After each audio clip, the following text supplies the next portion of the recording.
Bonjour, Gemara de Ta'anit. On est à la page donc 23b, mais avant de démarrer, donc chapitre 3, je reprends la fin de la page 23a. Donc on venait de discuter de l'histoire un peu de Choni Ameraged, le traceur de cercle. Et là, on a une petite suite avec donc une anecdote donc, sur le petit-fils de Choni, lui. Et lui aussi, a priori, avait le don de faire venir la pluie avec ses prières. Donc on retourne donc dans l'histoire. Alors, on est à la fin de la page 23a. Abba Chilkiya Barbere de Choni Amargel Hava. Abba Chilkiya était le petit-fils de Choni, le traceur de cercle. Vechi Mitzterich Alma Lemitra. Et lorsque le monde avait besoin de pluie, Havu Mishadere Rabanan Legabe. Les sages lui adressaient aussi donc une demande. Uba'i Rachamé, et il implorait la compassion divine. Ve'ate Mitra, et alors les pluies venaient. Zimna Chada Itzterich Alma le Mitra, une fois alors que le monde avait besoin de pluie, Shadou Rabanan Zuga des Rabanan Legabe. Les sages envoyèrent deux sages auprès de lui. Donc, deux envoyés qui étaient deux autres sages. Bon. Les Mibe'i Rachamé Denete Mitra, pour lui demander de prier donc pour que la pluie vienne. Azul levete velo ashkehu. Ils allèrent chez lui mais ne le trouvèrent pas. Azul bedavra, ils allèrent dans les champs.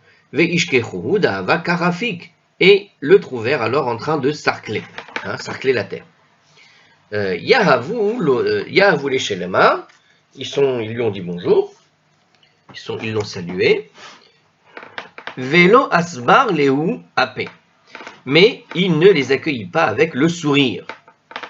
Alors, littéralement, si on regarde quand il y a écrit, ce qui est écrit en fait, AP, ça veut dire la bouche en fait.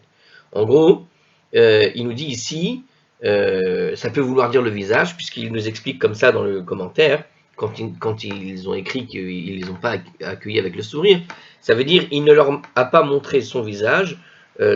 Par son visage, il n'a pas montré de considération particulière. Il ne leur a pas montré une certaine considération.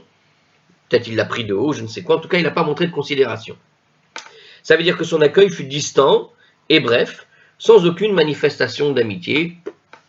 Il n'interrompait pas son travail afin de les recevoir chaleureusement, comme cela aurait dû être convenable pour de tels visiteurs, nous dit le Ben Yehoyada.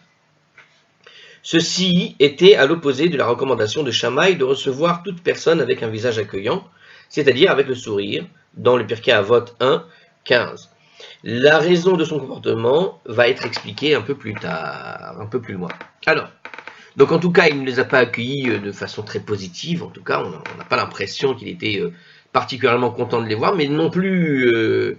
c'est-à-dire que, voilà, il n'a pas témoigné une certaine... il n'a témoigné aucune... aucun accueil, ce qu'on appelle Kabbalat Panim, quoi. Il ne les a pas accueillis avec les honneurs que méritaient les sages qui ont été envoyés. Befania, le soir, Ki Hava Menakesh Tzive, après avoir ramassé du bois en ramenant chez lui, Dara Tzive Umara Bachad Katfa. Il transporta le bois et le sarcloir sur une épaule. Uglima Bachar Kaftfa, et son vêtement sur l'autre épaule. Kula Orecha Lo Sayem Mesane. Et sur tout le chemin vers la maison, il ne portait pas de chaussures. Ki mate les mayas Sayem Mesane. Mais lorsqu'il a atteint le cours d'eau, il mit alors les chaussures pour le traverser. En général, on fait plutôt l'inverse. Ki mata lehizme veege. Lorsqu'il atteignit l'endroit de ronces et d'épines, Delinuhu lemane, il souleva alors le pan de son vêtement et il a exposé ainsi ses jambes aux ronces, nous explique le Harscroll.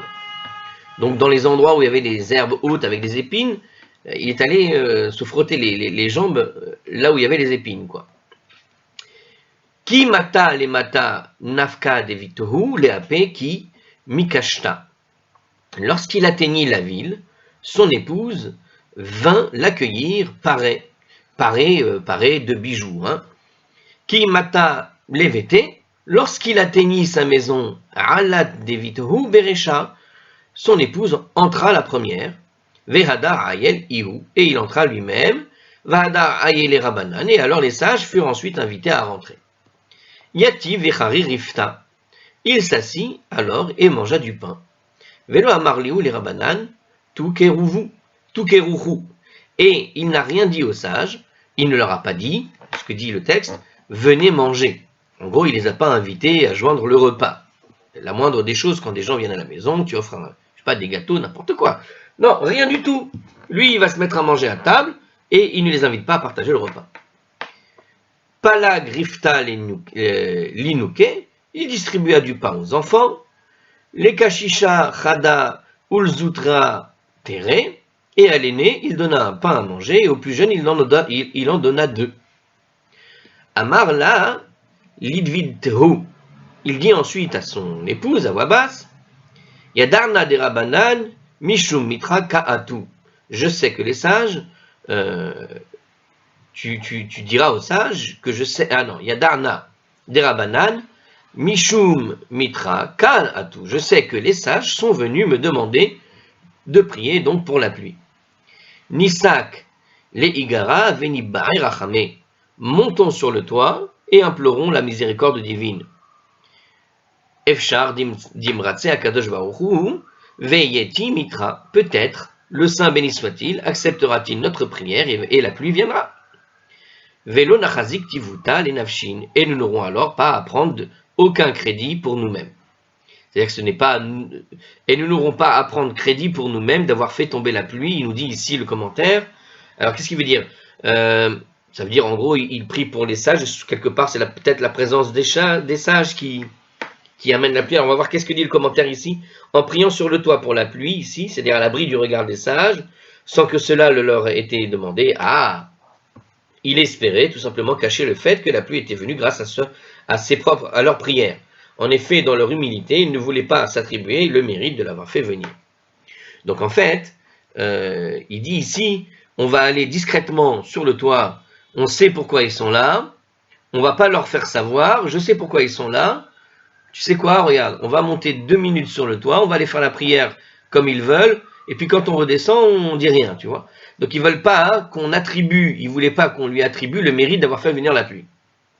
Sakou les Igara, alors ils montèrent sur le toit, Kam Ihu Bachada Zavita, et il se tint dans un coin. Donc, Veihu Bachada Zavita, et elle se tenait dans un autre coin. Et ils ont donc prié. D'accord? Kadim Saluk Anane Meach Zavita Dilvithu. Et lorsque la pluie arriva, les nuages arrivèrent alors d'abord du coin où était sa femme, qui était donc en train de faire la prière, elle aussi. Ceci indiquait que les prières de son épouse avaient été exaucées en premier, nous dit le Rashi. C'est-à-dire que Rashi nous dit que la prière de sa femme était plus forte quelque part que la prière du petit-fils de Choni. Alors, les nuages arrivèrent d'abord au coin de sa femme, nous dit la Gemara. Ki nachit, lorsqu'il descendit du toit, Amar lihu amai aturabanan. Alors il leur a dit, donc ils ont pris une pause, ils les ont laissés attendre comme ça, comme la salle d'attente, et puis pendant ce temps-là ils sont allés faire la prière les deux. Et voilà qu'une fois qu'ils ont fini, que les nuages arrivent, ils sont descendus. Ils ont dit pourquoi les sages sont-ils venus? Amroulé, ils lui ont dit Shadar elan rabanan legabe damar lemibere rachame amitra. Les sages nous ont envoyés afin de te demander d'implorer la miséricorde divine pour la pluie. Amar Lihu, il leur dit Baruch hamakom shelo itzrich etrem le abba chilkiya. Béni soit l'omniprésent qui ne vous a pas obligé à dépendre de Abba Chilkiya. Heureusement que vous ne dépendez pas de moi, c'est ça ce qu'il veut dire, hein. Mais en fait, il dit comme ça, mais a fait venir la pluie avant même que vous n'ayez à demander la prière, puisque il est déjà allé prier, la pluie est déjà arrivée, donc il leur a dit, béni soit le ciel qui ne vous oblige pas à dépendre de moi, en quelque sorte. Ça veut dire que, au fond, Dieu vous a déjà exaucé avant même que vous ne faisiez la demande. Donc en réalité, dans l'histoire, il est allé faire la prière et les nuages sont venus tout de suite. Mais finalement, voilà. Alors, en fait, ils avaient déjà demandé la prière, puis il a béni les deux en disant, heureusement que vous ne dépendez pas de moi, puisque la pluie était en train d'arriver au moment même où il demandait la pluie. Voilà que la pluie arrive. Mais les envoyés, nous dit le Hartscroll, comme ça, ils ne s'y trompèrent pas, et ils comprirent qu'Abba Hilkiah avait prié pour la pluie. Alors ils cherchaient une explication à son comportement étrange tout au long de cet épisode. Alors, donc on continue l'histoire, ça c'était une petite intro sur la suite de Hartscroll. Qu'est-ce que dit la suite de l'histoire? Amroulé, ils lui dirent Yad'inan demitra mahamat marhu da'ata. Nous savons que la pluie est arrivée grâce à ta prière. Grâce à toi, grâce à la prière du maître, nous dit le texte. Et donc ça veut dire à toi. Et là, les malan mar, mais le maître va-t-il nous expliquer Hanemile, dites-mi halan, ces choses qui nous rendent un peu perplexes. Toutes ces choses-là, on est arrivé, t'as pas proposé. Tu es un grand sage, tout le monde le sait, mais comment un grand sage pourrait-il ne pas recevoir les gens avec un sourire? Comment peut-il marcher pieds nus et puis mettre les chaussures dans la rivière, ensuite lever les jambes pour se faire piquer par les épines des ronces?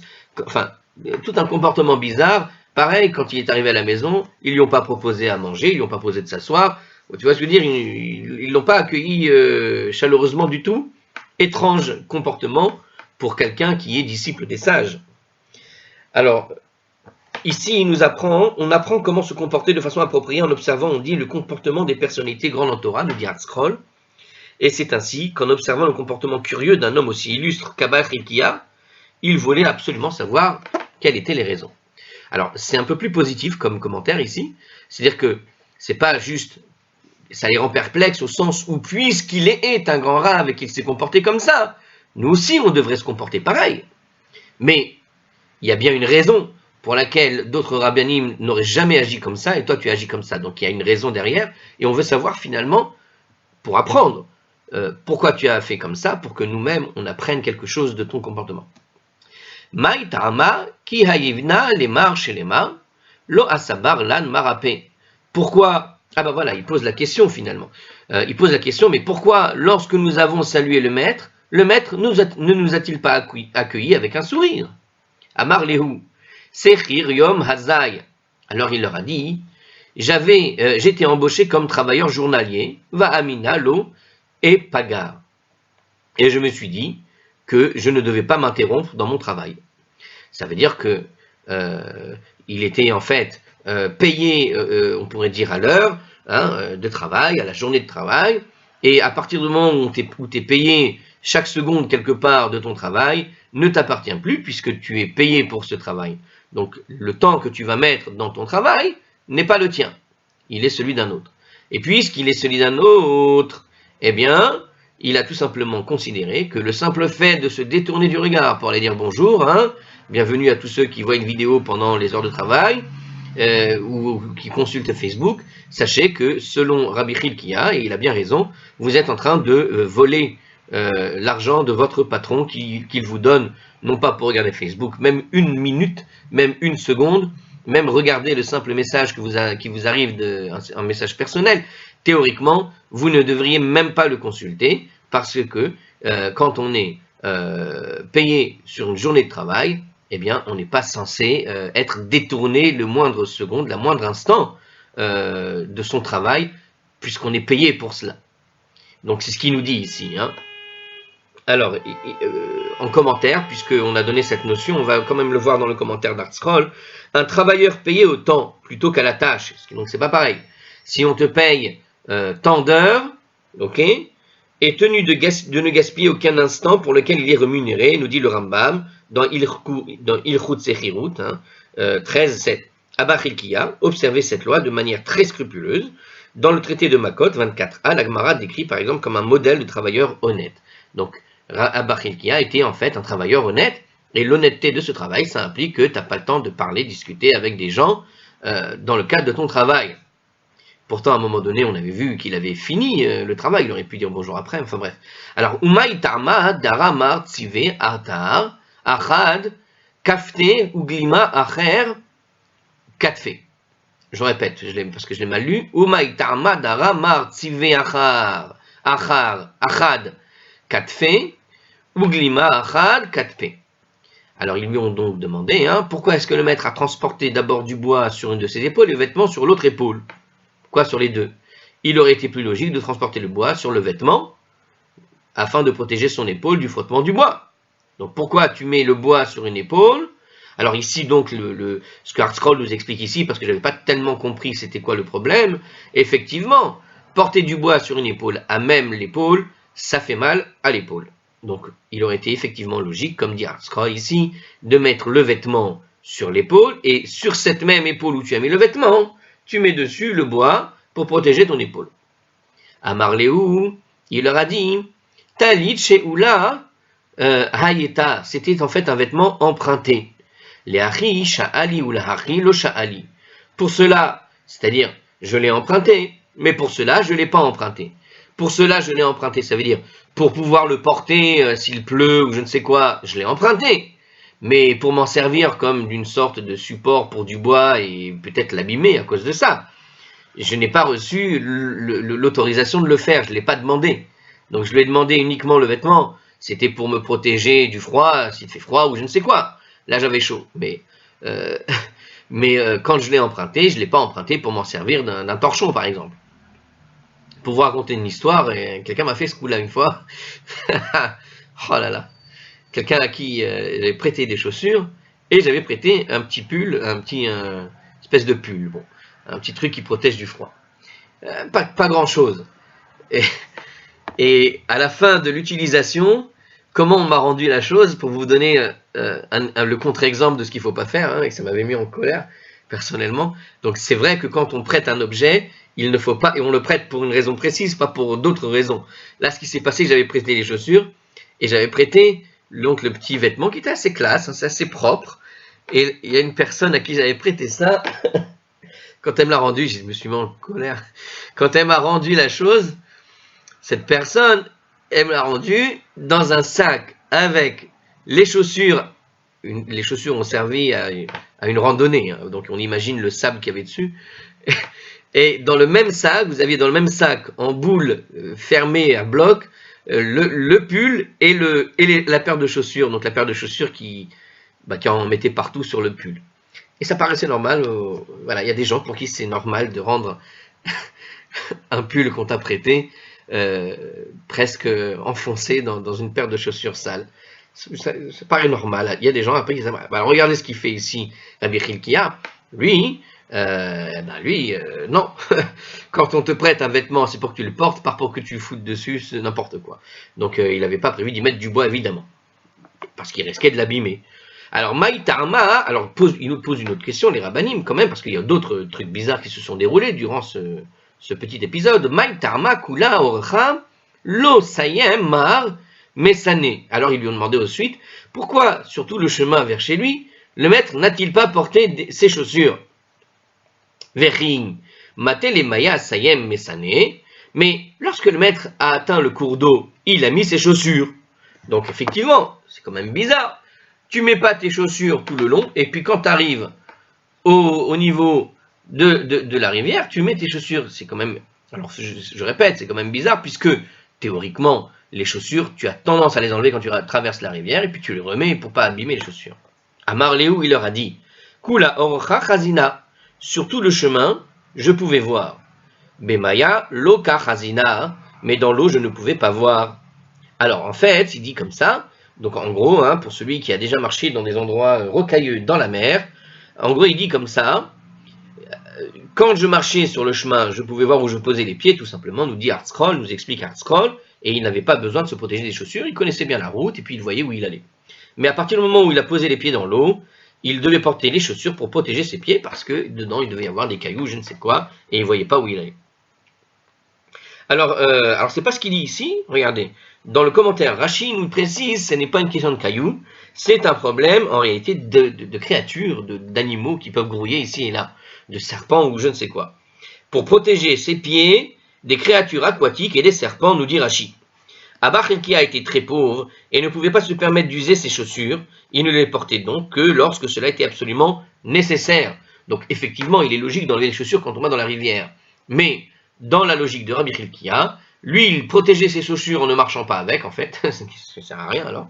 Mais d'un autre côté, il les mettait uniquement dans le cas nécessaire, c'est-à-dire que comme il ne voyait pas s'il pouvait arriver à droite à gauche un petit serpent ou je ne sais quoi dans l'eau, Donc il préférait les mettre pour se protéger les pieds. Les chaussures, ça sert à protéger les pieds et pas uniquement à faire le beau. Toutefois, même lorsqu'il ne portait pas les chaussures, il ne marchait pas pieds nus, ce qu'il ne faut pas faire. Alors, mais il portait au pied une protection faite de haillons, nous dit le Ben Yehoyada, et on le voit ça a priori dans le Shabbat 129a, à la Gemara de Shabbat 129a, apparemment il y a un passage où on t'explique qu'on n'a pas le droit de marcher pieds nus de manière générale. Donc il faut au moins mettre une protection, quoi qu'il arrive. Donc, nous dit le Ben Yehoyada en commentaire, qu'a priori, il avait une protection de toute façon, mais il épargnait ses chaussures dans les endroits où il pouvait ne mettre que des chaussures de fortune, quoi. Mais les belles chaussures, il les gardait pour les grandes occasions. Ou du moins, en tout cas, il les gardait pour les endroits où c'était dangereux de marcher, où il avait besoin vraiment de marcher. Hein. On pourrait dire que ce sont des chaussures de randonnée, quoi. Et qu'il les sauvegardait uniquement quand il allait dans les endroits où c'est fait pour ça. Et il ne les usait pas ailleurs. Puisqu'il travaillait avec le bois, on peut imaginer qu'il les mettait pour se protéger les pieds de toute forme de copeaux de bois sur lesquels il peut marcher quand il coupe, etc. Bon, donc on imagine bien l'utilisation. Puis après, il peut se contenter de tissus sur lesquels il ne pourra faire attention où il marche, quoi, ou je ne sais quoi. Voilà, donc c'était la raison pour l'histoire des chaussures et de l'eau. Alors, mais c'est pas fini, il y avait encore une dernière chose. Maï tarmaki matamar leizme veigedilnehu lemane. Alors ils lui ont demandé, mais alors pourquoi est-ce que le maître, quand il a atteint le lieu des ronces et des épines, il a soulevé son vêtement, et en faisant ça, qu'est-ce qui s'est passé? Justement, il touchait les ronces avec ses jambes, et ça fait mal, théoriquement. Amar Léou, il leur a dit, Zema'ale arucha. C'est en fait, c'est-à-dire que ma jambe guérit. Ceci guérit. Veze ena ma'ala arucha, alors que cela ne guérit pas. Donc ça guérit, mais cela ne guérit pas. Alors qu'est-ce qu'il veut dire? Alors, littéralement, alors déjà, si on traduit correctement, il dit comme ça, ça développe un remplacement. Donc ceci développe un remplacement, alors que celui-là ne développe pas de remplacement. Alors qu'est-ce qu'il veut dire? Les égratignures chez les jambes peuvent guérir, mais un vêtement déchiré ne guérit pas. Il avait donc levé le pan de son vêtement au-dessus du niveau des ronces. Il préférait risquer de s'égratiner les jambes plutôt que de déchirer son vêtement. Alors c'est assez bizarre comme comportement, parce que là, pour le coup, je veux dire, le vêtement se remplace, mais une infection, une fois que c'est pris et que ta jambe elle est coupée, chas v'shalom, ça se remplace pas. Donc là, pour le coup, c'est assez étrange. Mais on parle d'égratignure. Je ne sais pas pourquoi il parle de guérir. En tout cas, ça développe un remplacement. Moi, j'aurais dit, normalement, c'est le vêtement qui peut se remplacer. Là, le bien matériel, il se remplace. Alors que le corps, voilà, une fois que tu l'abîmes, ça peut être dangereux. Mais c'est vrai que, peut-être à l'époque, vous savez, les égratignures, tu as une égratignure, c'est vrai que tu vas avoir une trace, mais la trace finit par disparaître. Si les égratignures sont faibles, évidemment, mais de là à se balader avec les épines, on sait comment ça peut tourner, enfin c'est assez bizarre. Là, j'ai pas tellement de commentaires sur ça à dire, si ce n'est que ça me semble tout de même pas très logique, le raisonnement ici de Rabbi Chilkiya. Ça montre tout simplement en réalité le degré de pauvreté, en fait. Là, on a plutôt une sorte de témoignage du degré de pauvreté de Rabbi Chilkiya, qui préfère s'égratigner les jambes parce qu'il sait qu'ils finissent par guérir, plutôt que de s'abîmer un vêtement. Ça, c'est quand on en est là, c'est qu'on est vraiment très pauvre, théoriquement. Alors, la suite, je fais juste une pause d'enregistrement. Et voilà. Alors, Maïtama, on continue. Ki mata marli mata navka devituhu demar ki mikasheta. Alors, ils lui ont posé la question, pourquoi, lorsque le maître a atteint la ville, son épouse est venue l'accueillir avec des bijoux? Elle était venue parée de bijoux. Amar Léou, il leur a dit,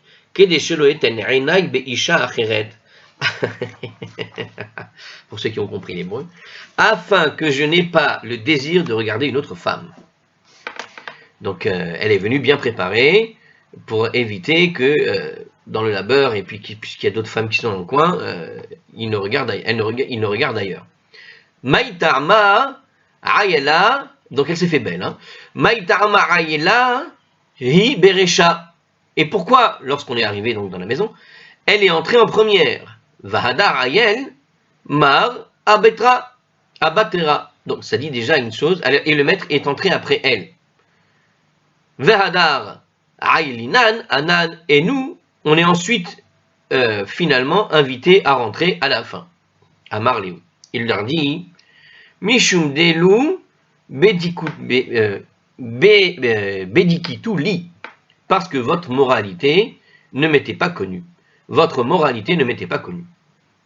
Un homme nous dit ici, d'abord pour expliquer la première partie de la question, dans la question il a posé la question, pourquoi est-ce qu'elle est rentrée en première alors que lui est rentré après? Alors il nous dit ici que dans Berachot, à la page 61a, il explique qu'un homme ne doit pas marcher derrière une femme, même sa propre épouse. C'est pas poli de marcher derrière une demoiselle. Voilà. Hein, pour toutes celles qui ont vécu des situations où l'homme est derrière avec les regards pesants que ça peut provoquer, c'est pour ça que théoriquement on dit que l'homme doit passer devant. Parce que s'il passe devant, il ne va pas essayer de reluquer. Alors évidemment, s'il se retourne, ça ne marche plus et ça ne sert à rien. Mais l'idée est la suivante, il y a un derech eretz, un savoir-vivre, à ce que, non pas, contrairement à ce que nous disent beaucoup de savoir-vivre dans différents pays ou dans d'autres cultures, on te dit on fait passer la femme devant. Sauf que faire passer la femme devant, c'est jeter un petit coup d'œil derrière. Et ça, c'est pas poli. Or, dans Berachot, on t'explique que l'homme ne doit pas marcher derrière une femme, parce qu'il ne doit pas justement être dans cette position de pouvoir quelque part être l'observateur derrière dans son coin, ce qui n'est pas poli. Et comme c'est un manque de politesse vis-à-vis de la femme, il vaut mieux, normalement, marcher devant. Bien. Sauf que là, qu'est-ce qu'on voit? On voit que pour le coup, il a fait la galanterie. Pour le coup, c'est bien madame qui est rentrée en première. Donc ça surprend, puisque c'est un grand rave et qu'il sait qu'un homme, théoriquement, par politesse, par respect pour les femmes, ne devrait pas marcher derrière elles. Puisque c'est un coup à jeter un coup d'œil tordu. Vous comprenez l'idée ou pas? C'est vraiment ça, hein, le fond du problème. Et donc, pour éviter d'en arriver là, tu passes devant, c'est plus poli.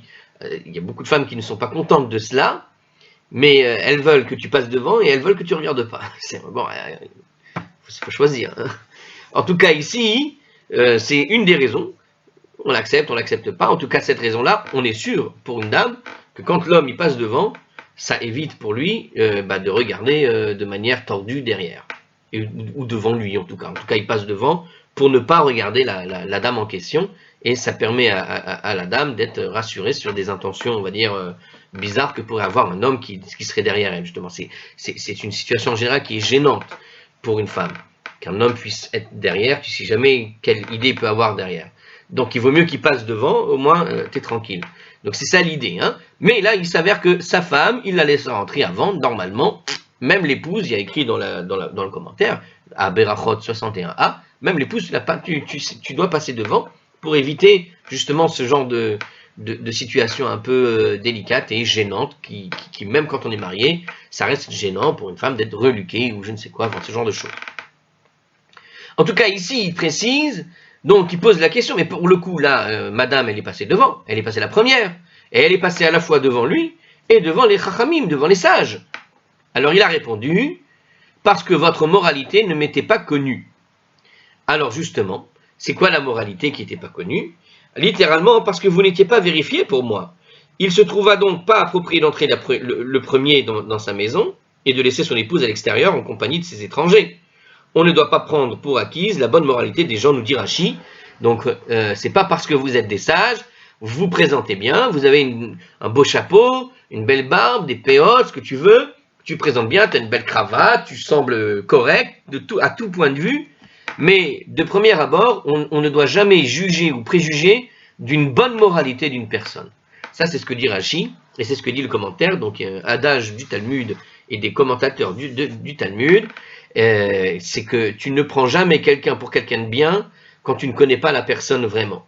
Tant que cette personne, tu ne la connais pas, son habit ne veut rien dire, chers amis. Donc, avant d'estimer qu'une personne a une bonne moralité, faut discuter, il faut partager des choses avec la personne pour vérifier comment ils sont. Mais s'il n'y a pas eu ça, il n'y a aucune raison de prendre une personne pour quelqu'un de particulièrement sain ou particulièrement moral ou je ne sais quoi, tant que la chose n'est pas vérifiée. Donc c'est un petit peu ce qui s'est dit ici.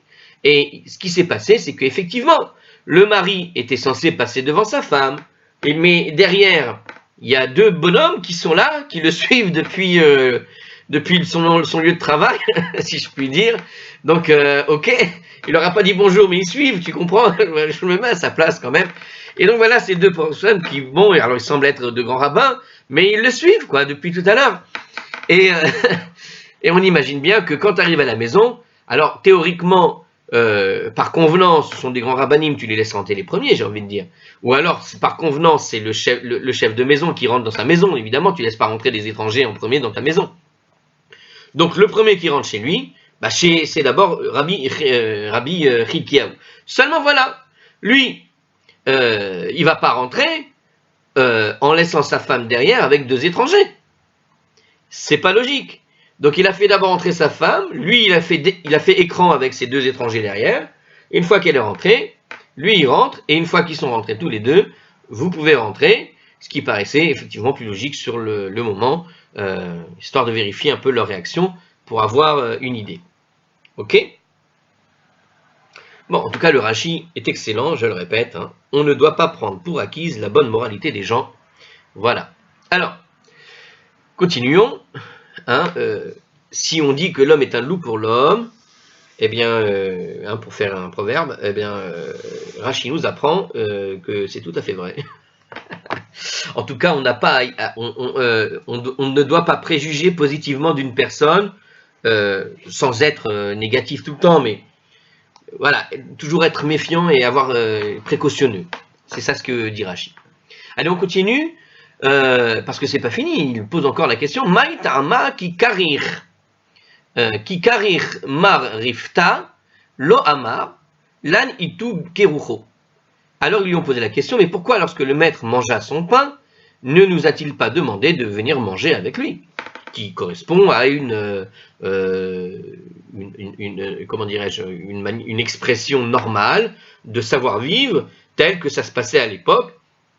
Donc quand tu fais rentrer des gens, puisque tu les as fait rentrer, la première des choses, bah, venez partager un petit quelque chose, je vous sers un café, n'importe quoi, tu vois. Donc un minimum. Mishum delo nefisha rifta. Il répondit, parce qu'il était clair qu'il n'y avait pas assez de pain pour tout le monde. Donc puisqu'il n'y avait pas de pain, et que j'ai compris que vous aviez une certaine, on va dire, tenue, moralité, comme il n'y a pas assez de pain pour tout le monde, vous auriez refusé. Donc, je ne vais pas proposer à des gens en sachant qu'ils vont me refuser. Donc, je ne voulais pas vous amener à refuser, en quelque sorte. Vous avez compris l'idée? C'est-à-dire que si tu rentres dans une maison d'une personne qui est pauvre, et tu vois que quand on va apporter des gâteaux pour toute la famille, il y a un paquet de gâteaux avec 8 petits gâteaux, comme ça. Et tu as une famille de 15 personnes. Donc déjà, il y a 8 gâteaux pour 15 personnes, et on te sert le plateau de gâteaux pour les 15, imaginez. Il y a deux grands rabbins qui rentrent, et on dit aux deux rabbins, bah, venez, servez-vous, prenez un gâteau. Et du coup, les 6 gâteaux qui restent, c'est pour tous les autres. Ça se voit qu'on est dans une maison qui n'est pas très riche, plutôt pauvre. Évidemment qu'il va refuser, le rabbin. Bon, il va refuser, et en refusant, ce qui va se passer, tu vas mettre mal à l'aise les invités. Donc, comme ils vont refuser, car la sagesse dans ce cas-là, c'est plutôt de refuser, et pas d'aller manger, comme on le voit dans certains films, où il se sert quand même, eh bien, a priori, il faut un peu de savoir-vivre. Donc c'est pour ça que je me suis dit, alors regardez la raison de Rabbi Chilkiyahu, du coup, donc comme il n'y avait pas assez de pain, il s'est dit, Ve'amina lo achazik behu berabanan kivuta bechinam, car je me suis dit que les sages ne m'attribuent pas un mérite pour rien.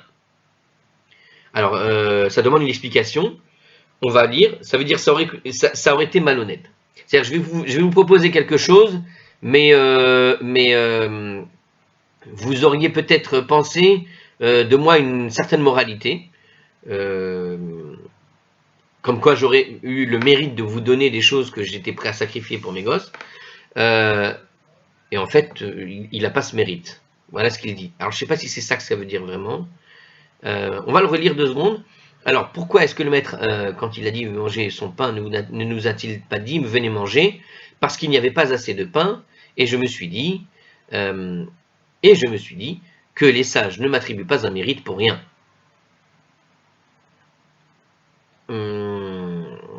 Alors voilà, oui, c'est ça, d'accord, j'ai un peu mieux compris. Donc, puisqu'ils auraient refusé, ils vont dire voilà, il a du mérite, mais puisqu'il a du mérite, ils vont lui dire, mais sans paiement, j'ai envie de dire. C'est-à-dire qu'il ne se serait pas servi tout en lui donnant le mérite. Et ça le gêne parce qu'il y a une forme de malhonnêteté à l'intérieur. Je ne sais pas si vous avez compris l'idée. C'est cette idée que quand tu proposes à manger à quelqu'un et qu'elle va refuser, tu vas voir qu'il a du mérite de te le proposer quand même. Mais tu vois d'un autre côté, mais puisque dès l'avance, tu sais qu'il va le refuser, donc tu vas lui attribuer un mérite alors qu'il sait à l'avance que tu vas le refuser. Donc quand il va te le demander, il te le demande en sachant qu'il va le refuser. Donc toi, tu vas dire, ah, il a du mérite, il me propose une nourriture qu'il aurait pu partager avec sa femme et ses enfants parce qu'il est pauvre. Mais lui, il sait que tu vas refuser. Et quand il sait que tu vas refuser, toi, tu vas dire, il a du mérite à me le proposer, ouais. Mais en réalité, il n'a aucun mérite, puisque au fond, il savait bien qu'il allait refuser. Donc pour éviter d'en arriver à une situation où on t'attribue un mérite, regarde, il a proposé alors que, c'est-à-dire que toi, tu vas te dire, il ne sait pas qu'on va refuser. Mais en réalité, il sait que tu vas refuser. Puisqu'il sait que tu vas refuser, tu vas lui donner le mérite de te donner une certaine générosité, alors qu'il sait pertinemment, dès le départ, qu'il allait le refuser. Je ne sais pas si c'est bien clair, mais normalement c'est clair. Voilà. Bon, le mérite, en l'occurrence, c'était quoi? Le mérite de voir une personne te proposer une chose, mais à partir du moment où il sait que tu vas le refuser, donc toi, quand tu vas le refuser, tu vas dire, bah oui, je ne peux pas lui prendre. Mais à partir du moment où moi, je sais que tu vas le refuser, si je te donne quelque chose et je sais que tu vas le refuser, où est le mérite? Il n'y a aucun mérite au fait que je te le propose, puisque tu vas le refuser. C'est juste pour me mousser. Tu vas me donner un mérite, alors qu'en réalité, c'est malhonnête, puisque je sais à l'avance que tu vas le refuser. Quelqu'un m'avait fait un coup comme ça. Quelqu'un qui savait que je refuserais, qui me demandait, qu'est-ce que tu veux que je t'amène? Je pars en voyage, je t'amène quelque chose avec plaisir, avec plaisir, avec plaisir. Il s'est amusé comme ça. Et cette personne-là, elle a demandé, elle insistait. À chaque fois, je refusais. Puis à un moment donné, j'ai cédé. J'ai dit, allez, ok, amène-moi ça. Finalement, il n'a pas amené. Mais pourquoi? C'est-à-dire que, comprends bien, c'est-à-dire que quand la personne te dit, qu'est-ce que tu veux que je t'amène? Elle veut que je vois quelque chose de bien chez lui. Elle veut que je me dise, ah, regarde, il est gentil, il va aller en voyage, et il va m'amener quelque chose, il me propose de l'amener. Et c'est moi qui refuse. Mais lui, il sait pertinemment que je devais refuser. Mais à partir du moment où j'ai accepté, ça casse exactement le plan qu'il avait en tête. C'est-à-dire qu'il n'avait pas prévu d'amener quelque chose. Vous avez compris l'idée. Il n'avait pas prévu. Ce qui était prévu, c'est que je considère, regardez comme il est bien ce monsieur, il me propose de me ramener quelque chose. Alors je vous dis ça, Kavzerhout, il faut avoir le Kavzerhout, c'était pas voulu, c'était un accident s'il n'a pas pu amener ce qu'on lui a demandé alors qu'il a insisté pendant des heures. Mais à partir du moment où la personne t'a fait le coup 2 fois dans la même année, tu sais que c'est juste pour se faire mousser qu'il faisait tout ça. Alors bref, en tout cas, il aurait pu, c'est ce que nous dit ici Rabbi Hilkiah, c'est-à-dire que quand tu proposes à quelqu'un, mais que tu sais qu'il va refuser, c'est que tu es en train de te faire mousser. Et puisque eux, les rabbanim, eux, ils vont pas, c'est pas comme moi, ils vont pas soupçonner que cette personne-là est en train d'essayer de se faire mousser. Donc ils vont dire, non, il me propose vraiment. Oui, mais puisqu'ils vont refuser, ce serait malhonnête de sa part de te le proposer, puisque, voilà, on est en train de, tu sais bien que je sais que tu vas refuser, si je te le propose, donc c'est des politesses qui servent à rien, c'est malhonnête. Voilà. Et je veux pas qu'on m'attribue un mérite, alors que je sais pertinemment que vous alliez refuser. C'est-à-dire que si je te le dis, vas-y, prends. Donc toi, tu vas dire, ah, tu as du mérite de me le demander, alors qu'en réalité, tu sais pertinemment qu'en lui demandant, il va refuser ou il te pardonnera si tu ne l'as pas amené. Donc tout ça, c'est du cinéma. Donc il a voulu ne pas, en tout cas, s'attribuer, que les rabbinim ne lui attribuent pas un mérite particulier quand il sait pertinemment qu'il allait le refuser. Voilà, j'espère que c'est clair. Je sais que, bon, alors on continue. Autre problème qu'avait repéré, effectivement, Maïtama, Yahiv Marlenuka, Kashisha Chada Rifta, Ulzutra Tere. Mais pourquoi est-ce que le maître n'a-t-il donné à l'aîné qu'un seul pain, et au plus jeune, il a donné 2 pains. Donc il y a 2 enfants, il y avait 3 pains, un pain a été donné au plus grand, et 2 pains au plus petit. Amar Lehu, il leur a dit, Hakae beveta. Ceci reste à la maison durant le jour et peut se nourrir. Celui-ci, il reste à la maison durant le jour et peut se nourrir. Vehayativ beve kenishta. Alors que celui-ci, le plus jeune, il est assis à étudier la Torah toute la journée à la synagogue avec son maître. De cette manière, eh bien, il est plus affamé que son frère aîné. Donc le frère aîné restait à la maison, et donc il avait, on va dire, de quoi se servir à la maison. Donc quand il a un creux, il y avait quand même quelque chose à manger, et donc il pouvait se servir en journée, il a déjà mangé en gros, alors que l'autre, comme il était à la synagogue toute la journée, quand il est revenu, il est 2 fois plus affamé, et donc il a besoin de remplir son estomac, qui est un peu plus vide que son grand frère, tout simplement. Umay ta'ama kadim saluk anane me'ach zavita dahavat kayema devituhu demar le'anana dide. Il demandait, pourquoi est-ce que les nuages sont arrivés au coin où se tenaient les pouces du maître avant que les nuages du maître, ça veut dire avant les nuages du maître. Avant les nuages du maître. Donc pourquoi est-ce que quand les nuages sont arrivés du côté de la femme et pas du côté de Rabbi, et de ce Rabbi Hilkia, de Abba Hilkia, puisque a priori on aurait plutôt pensé que les mérites de Abba Hilkia sont plus grands que ceux de sa femme. Et pourquoi est-ce que du coup il y a un témoignage ici que les mérites de la femme sont plus grands ici? C'est surprenant. Nous dit ici les rabbins qui sont présents. Ça veut dire plus vite que ceux qui provenaient de la... Bon, donc on a expliqué. Alors, Mishum, pourquoi? Donc il répond, Mishum de iteta shechicha beveta, parce que la femme est généralement présente dans la maison, veya hava rifta le'aniye, et elle est disponible à donner du pain aux pauvres lorsqu'ils en ont besoin. Donc, c'est elle qui donne aux gens quand ils tapent à la porte. En général, c'est la première qui va pouvoir donner. Elle donne le pain aux pauvres.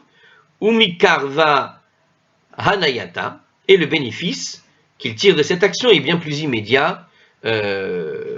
Va'ana yahavna zuza velo mikarva hanayate, alors que moi je donne de l'argent aux pauvres, mais le bénéfice de ce qu'ils en tirent de cette action n'est pas immédiat. Elle est jolie cette explication. Il y a un plus grand mérite à donner à manger à un pauvre directement. Je sais pas, un sandwich, je sais pas, moi, un petit morceau de chocolat, un morceau de je sais pas quoi, enfin peu importe. En tout cas, donner à un pauvre à manger, un repas, est bien plus méritant que de lui donner de l'argent. Parce qu'il y a le pauvre, quand tu lui donnes à manger, il va le manger tout de suite. Alors que si tu lui donnes l'argent, il va être obligé de se lever, d'aller acheter son sandwich, et puis de pouvoir manger après avoir acheté son sandwich. Donc l'action n'est pas immédiate, elle est en attente. Que le pauvre puisse dépenser cet argent-là pour pouvoir en retirer la nourriture dont il a besoin. Alors que quand tu lui donnes directement le pain, le pauvre, il mange tout de suite. Donc il nous dit ici, quand nous donnons aux pauvres, moi et ma femme, moi je travaille, je gagne des sous, et quand je donne de l'argent, c'est du côté de mon travail, sur la route, je ne sais quoi, donc je donne des sous. Les sous, le temps qu'il aille acheter à manger, c'est plus long que ce que ma femme, elle fait quand elle leur donne à manger. Elle leur donne à manger directement. Elle leur donne aux pauvres un morceau de pain directement. Eh bien, cette immédiateté, eh bien, c'est ce qui fait que quand la prière de la femme et la prière du mari ont été faits ensemble dans notre cas, eh bien, le mérite de la femme étant plus grand sur ce point-là, et que la pluie, c'est la parnassa. La pluie, c'est ce qui donne à manger à la terre pour que ça pousse. Donc, quelque part, ce mérite de donner aux pauvres pour qu'ils mangent immédiatement, l'immédiateté de la pluie arrive du côté de la femme, plus que celui de Abba Hilkia, qui met du temps à ce que le pauvre aille au moins acheter, donc la pluie arrivera un peu plus détournée. De la même manière qu'un pauvre met du temps à aller chercher sa nourriture. Ok? Alors, on va voir l'explication ici de Hartscroll. Sa charité est donc au niveau supérieur, ce qui lui a valu de voir ses prières exaucées plus rapidement. Bon, je vous ai donné une meilleure explication, a priori. Elle doit exister quelque part. Hein. Donc, a priori, c'est une explication qui est plus jolie, je pense, que ce que je vous ai dit. J'espère a priori, c'est une jolie explication, puisqu'on avait vu, hein, je tire pas ça de nulle part, a priori, je me rappelle plus dans quelle Gemara, enfin dans quelle page de la Gemara de Ta'anit, hein, on avait vu cette idée justement que la pluie, c'est la représentation de la parnassa, c'est ce qui va faire pousser les plantes. Donc, puisqu'on est justement dans l'exemple, parce qu'il n'a pris que l'exemple du pauvre ici, donc c'est pas un hasard que la seule exemple qu'il a pris, c'est celui du pauvre, à savoir celui du pauvre est de l'immédiateté à laquelle le pauvre va pouvoir se nourrir. Eh bien, puisque la pluie, c'est ce qui va nourrir la terre pour qu'elle puisse nourrir l'homme, de la même manière, l'immédiateté arrive du côté de celui qui permet de nourrir de façon immédiate les autres. Vous voyez l'idée? Mesure pour mesure. On avait vu cette idée-là dans d'autres cas. Alors, Inami, alors pas seulement, nous dit Abba Hilkia, c'est pas seulement ça, d'autre part, Inami, sa prière donc était plus rapidement exaucée, pourquoi? Hanuhu biryone d'Ahava Beshivvutan, ces rustres qui vivaient dans notre voisinage, Anaba'i Rachame Delamutu, j'ai prié qu'ils meurent. Vehi Baraya Rachame Delehadru Bityuvta, mais elle a prié qu'ils se repentent. Va'ahadaru, et ils se sont repentis. Donc il y a eu une histoire apparemment. Alors les rustres, de quoi il parle ici? C'est en fait Rachi qui traduit par les rustres, apparemment. Ailleurs, ce mot a une connotation de voyou. C'est-à-dire que normalement, le mot qui est utilisé pour dire les rustres en araméen ici, hein, birionné, hein, voilà, j'ai vu ce mot souvent à la radio israélienne. Hein, les barionim, ce sont des voyous, des brigands. Alors ici, ça a le sens de simplement rustre, ce qui est un peu moins dur que le voyou. Hein. Donc ici, le rustre, en tout cas c'est comme ça que le perçoit Rachi, a priori, nous dit ici le commentaire, et donc il vivait dans le voisinage, et il nous racontait l'histoire. Donc finalement ils se sont repentis grâce à la prière de madame, alors que lui il est allé les envoyer en enfer. Alors cette histoire apparemment, et il y a un épisode similaire qui est rapporté dans Berachot 10a, le même genre d'histoire, avec des rustres qui se sont repentis. Alors maintenant, la suite, ce sera une nouvelle histoire avec un autre petit-fils de Choni, le traceur de cercle, qu'on fera une prochaine fois. À la prochaine!